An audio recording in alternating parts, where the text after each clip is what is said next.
Esta es la tendencia de generación de electricidad, de comercialización que recibe el consumidor en este país. Y lo que ustedes pueden ver es cómo cae. Esto es lo que dice INEGI.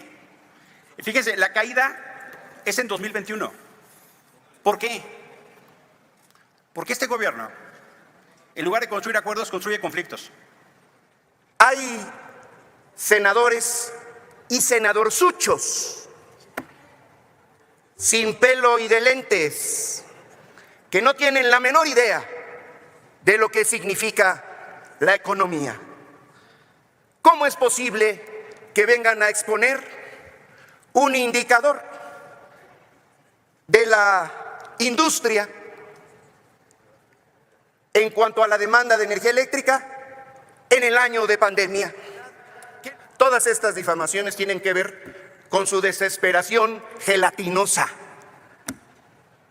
Son ustedes usuarios de la política de la gelatina, temblorosa y temerosa, porque el próximo 2 de junio hay un 80% de probabilidades, reconocido estadísticamente a nivel mundial, que Claudia Sheinbaum Pardo va a darle continuidad a esta política nacional que representa la cuarta transformación. A continuación, se concede el uso de la palabra al senador Emilio Álvarez y Casa Longoria, del PRD.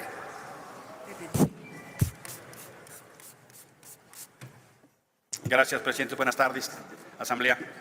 Hemos tenido una discusión sobre el tema de la energía eléctrica y su generación, y quiero compartir con ustedes un informe que es revelador, suyo, es del INEGI, el indicador mensual de la actividad industrial de marzo de 2024.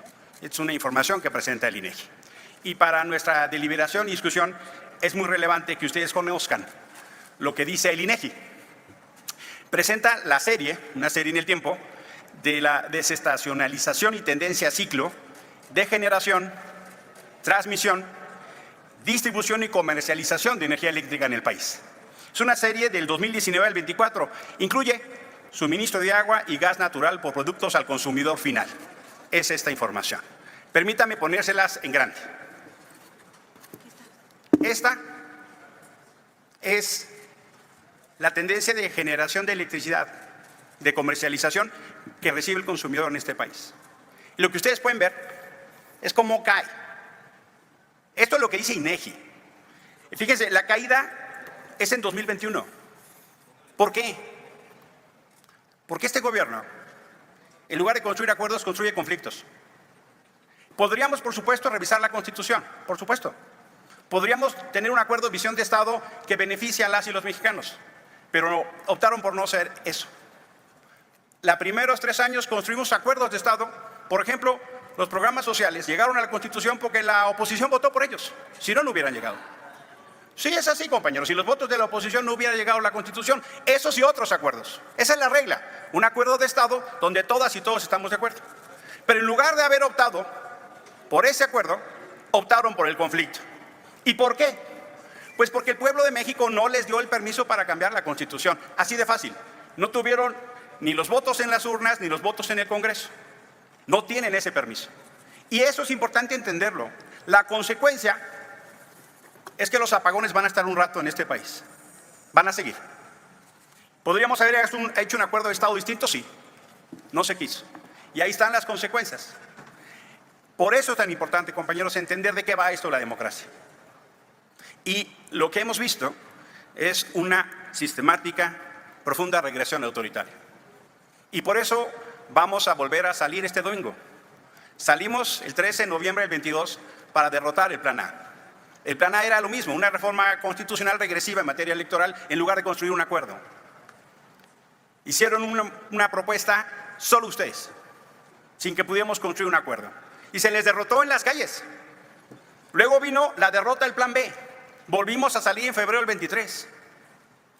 Y sí, claro, es un derecho de las minorías ir a la Corte. Faltaba más. Y los volvimos a derrotar. Y tienen que tener claro que les vamos a derrotar el Plan C. Y vamos a salir este domingo miles de millones de ciudadanos a construir nuestros derechos. Es un derecho. Sí, porque esa es la potencia que tenemos. Apréndanlo, escúchenlo. Me conformo que en las calles sean cientos de miles, pero su potencia es esa, compañeras, compañeros. ¿Por qué? ¿Por qué les molesta tanto? Porque las y los ciudadanos tenemos el derecho de tener una opción. Una opción. La autoridad no la puede. Al contrario, esa sí debe ser neutral. Termino, presidente. Quiero hacer una invitación, compañeros, compañeras. Permítame, el orador. ¿Con qué objeto, diputada Marcela? Escaño. Sí, gracias. Sí, señor presidente, para hacerle una pregunta al señor orador, si me lo permite. Claro que sí. ¿Acepta la pregunta? Sí, muchas gracias. Gracias. Adelante. Señor orador, senador Álvarez y Casa, el Gobierno de la República, a través de la Secretaría de Hacienda, emitió lo que diría yo un avanzado esquema para estímulos fiscales para el nearshoring, lo que se conoce como relocalización de exención de impuestos. Es algo muy positivo para atraer inversión extranjera directa y capital y generar una fuerza laboral. ¿Usted cree que con el esquema que se tiene actualmente en la Compañía Federal de Electricidad y el nivel de infraestructura con la que cuenta el país, teniendo, sopesando el esfuerzo que hace el gobierno en meter ese estímulo fiscal, ¿usted cree que esa infraestructura va a atrae o retrae la inversión extranjera directa en el sector? Y no me refiero al sector genérico productivo, pero me refiero a la energía eléctrica a la que usted está haciendo referencia. ¿Es cuánto? Muchas gracias, diputada. Tiene hasta 2 minutos para dar respuesta, senador. Gracias, presidente. Mire, diputada, le agradezco. Desafortunadamente, en las condiciones actuales, eso no va a pasar. Hoy, la demanda de la energía eléctrica para la industria es un factor que no está contribuyendo a que lleguen inversiones a México. De por sí, ya el fenómeno de la falta de electricidad, ya no digo industrial, está afectando a los hogares, a los hospitales, a las escuelas, a las calles. Es muy importante que tomemos eso en cuenta. Si es una oportunidad, sí, porque la relocalización de empresas de Asia tiene México una ventaja extraordinaria por nuestra condición de frontera con Estados Unidos. Pero se están yendo a otros lugares de América Latina y de Centroamérica, porque también hay posibilidad allá de mucho más energía. Y las soluciones que van a llegar van a tomar tiempo en implementarse. Son inversiones que tardan 5 o 6 años. Por ejemplo, la compra de Iberdrola, pues está bien, le compraron Iberdrola, pero esa capacidad ya estaba instalada. No vamos a aumentar la capacidad de generación de electricidad. Y sí necesitamos eso para poder atraer esos capitales. Estamos teniendo un problema ya en el norte o en otros lugares de la República que afecta nuestra capacidad de atracción. Por esto este tema sí requiere un acuerdo de Estado. No es necesariamente que la visión de Morena, la nuestra, sea correcta o no. Necesitamos un acuerdo país. Necesitamos entender que hay que construir un acuerdo que permita potenciar al país. No es la empecinada visión de uno u otro lado. Tenemos que construir un acuerdo país porque hoy lo que tenemos son apagones. Hoy ese es el estado de situación. Y por eso es tan importante que tengamos en cuenta que esto es un ejemplo de lo que pasa. Pasó en la reforma electoral, pasó en la reforma judicial, así sucede. No podemos construir un modelo de país solo con la pertinencia o la creencia de que nuestra visión es la única. Tenemos que construir esos acuerdos de estados. ¿Y qué es lo que pasa? Pues este resultado que estamos hoy viviendo en apagones. Concluya. Gracias. Termino mi intervención, presidenta. Adelante. Hombre, quiero insistir. Hombres y mujeres libres, nos vemos el domingo en el Zócalo y en 84 lugares más. Por su tolerancia, gracias, muchísimas senador. gracias. Gracias, senador. Se concede el uso de la palabra al senador Gabriel García Hernández, del Grupo Parlamentario Morena, hasta por 5 minutos. Hay senadores y senadorzuchos sin pelo y de lentes que no tienen la menor idea de lo que significa la economía. ¿Cómo es posible que vengan a exponer un indicador de la industria en cuanto a la demanda de energía eléctrica en el año de pandemia? ¿Que no saben que la pandemia hizo que se suspendiera la actividad económica? Por eso se disminuyó el consumo. No sean farsantes. El dato que verdaderamente deberían de tener, y se los voy a dar, es que hoy también estamos celebrando que la inversión extranjera directa tiene un nuevo récord histórico de 20.313 millones de dólares en el primer trimestre.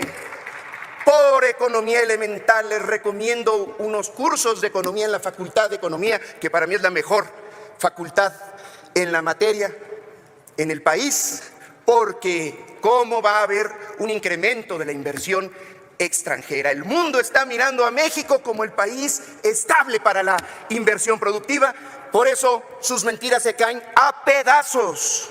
Ahora vámonos al tema de la industria eléctrica. Ya les va a recetar próximamente, como dice mi compañero Noroña, su medicina, pero en esta ocasión el presidente, porque justamente el día de mañana se va a anunciar el plan de rescate de la CFE. Pero mientras tanto, lo que podemos adelantarles es que la Comisión Federal de Electricidad pasó de producir antes, en su periodo corrupto, el 38% de la energía eléctrica en el país.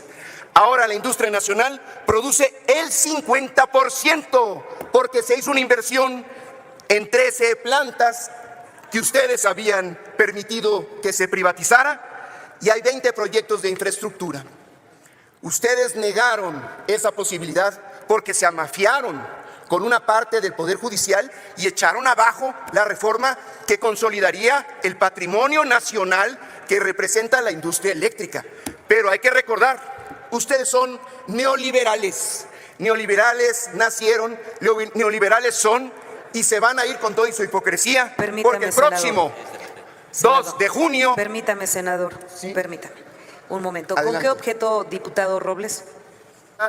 Solicitarle, senadora presidenta, al orador si pudiese hacerle una pregunta sobre esta disertación que está haciendo y que creo que falta que le siga dando su medicina a los senadores de la oposición, si me autoriza una pregunta. Con mucho ¿Autoriza gusto. una pregunta al orador? Sí, le autoriza una pregunta. 1 minuto para hacerla, 2 para contestarla. Gracias. Sí, desde el punto de vista económico has planteado, senador, cosas muy importantes. El tema de la inversión extranjera ha crecido muchísimo en el gobierno de López Obrador, lo que demuestra, como lo ha señalado, la confianza. Y contrastando esto con los momentos que vivió nuestro país, que nos fue mejor en la época del COVID que a otras naciones, entonces pedirte que puedas reiterar y añadir algunas ideas, porque me parece contundente para este debate, mi querido senador orador. Muchas gracias, claro que sí. La economía proviene de oikos, casa, orden en la casa, administración de la casa. La industria nacional ya ahora es parte de un patrimonio de todos los mexicanos. Ya no su objetivo principal es la ganancia para enviar esos recursos al extranjero, a los privados. Ahora se trata de la inversión productiva, de poder heredar un patrimonio para las futuras generaciones. Esa infraestructura, junto con los demás desarrollos en materia energética, van a traer esa inversión, porque se está manifestando desde ahora. A esto se le debe de sumar la estabilidad y fortaleza de nuestra moneda. Pero la causa de origen es que se dejó de robar el presupuesto público. Ahora se utiliza en generar una demanda agregada a través de los programas de bienestar y la inversión productiva. Esa es la fórmula, dejar de robar e invertir en el patrimonio que le pertenece a los mexicanos y a sus futuras generaciones. Quiero agregar finalmente que en realidad todas estas difamaciones tienen que ver con su desesperación gelatinosa. Son ustedes usuarios de la política de la gelatina, temblorosa y temerosa, porque el próximo 2 de junio hay un 80% de probabilidades, reconocido estadísticamente a nivel mundial, que Claudia Sheinbaum Pardo va a darle continuidad a esta política nacional que representa la cuarta transformación. Que ojalá Concluya. y ese senador sin pelo, sin un pelo de congruencia, camaleónico, vergonzante, Concluya. le diga la verdad a toda esa gente que va a ir a hacerle publicidad, Concluya. acompañamiento a la gelatina temblorosa, a Alito y esa bola de rufianes, Concluya. y no los engañen que es ciudadano. Son más Gracias, partidarios senador. que nada, pero van a tener su medicina muy pronto, Concluya. no solamente por parte del presidente respecto a la Gracias, industria eléctrica, sino también el próximo 2 Tiempo, de junio. Ya lo verán, el pueblo de México Tiempo, está senador. despierto. ¡Que viva la Cuarta Transformación!